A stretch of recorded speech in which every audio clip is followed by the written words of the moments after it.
मराठा आरक्षणाच्या मुद्द्यावर आज मुख्यमंत्री एकनाथ शिंदे यांनी अनेक जिल्हाधिकाऱ्यांची ते ऑनलाईन बैठक घेतलेली आहे आणि या बैठकीमध्ये हिंगोलीचे जिल्हाधिकारी जितेंद्र पापळकर स्वतः सहभागी झाले होते। साहेब, काय सांगितलं आज बैठकीमध्ये, काय चर्चा झाली?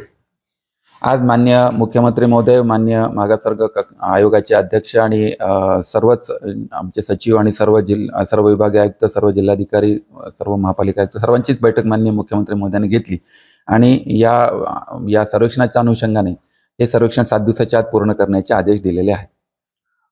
ह्यामध्ये सर्वेक्षण कोणकोणत्या मुद्द्याला धरून केलं जाणार आहे? सर्वेक्षण कशा पद्धतीने, ऑनलाईन ऑफलाईन काय पद्धत असणार? नाही, यासाठी एक ॲप डेव्हलप करण्यात आलेला आहे। ते गोखले इन्स्टिट्यूट पुणे यांनी ते एक ॲप डेव्हलप केलेलं आहे आणि त्या ॲपच्या माध्यमातून त्याच्यामध्ये जी काही प्रश्नावली आहे त्या प्रश्नावलींची उत्तरं ही प्रत्येक घराघरामध्ये आमचे प्रगणक जातील आणि त्यांच्या ॲपमध्ये ती माहिती ते एकत्र करतील आणि मग ते ऑटोमॅटिकली ते अपलोड होणार आहे। बरं, साधारणतः कोणकोणत्या विषयावर धरून हे प्रश्न असतील आणि किती प्रश्न असतील, काय?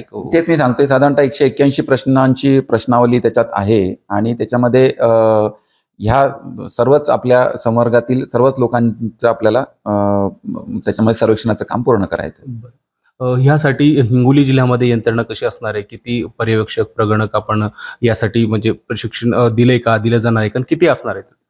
नाही, आपल्या जिल्ह्यात आपण साधारणतः यासाठी डिस्ट्रिक्ट नोडल ऑफिसर, तालुका नोडल ऑफिसरचे अपॉइंटमेंट केले आहे। त्याचं ट्रेनिंग पुण्यावरून खास गोखले इन्स्टिट्यूटचे ट्रेनर या ठिकाणी आले होते, त्यांनी आमच्या इथल्या लोकांना ट्रेनिंग दिले। उद्या आणि परवा 2 दिवस आमच्याकडे 192 आम्ही जवळजवळ पर्यवेक्षक नेमलेले आहेत आणि 3595 आपण प्रगणकांची नेमणूक आपण जिल्ह्यात केलेली आहे। यांच्या माध्यमातून पुढच्या 7 दिवसाच्या आतमध्ये आमचं हे पूर्ण करण्याचं उद्दिष्ट आहे।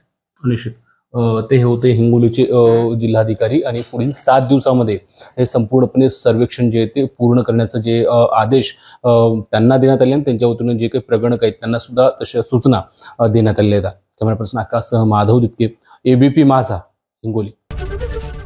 एबीपी माझा, उघडा डोळे बघा नीट।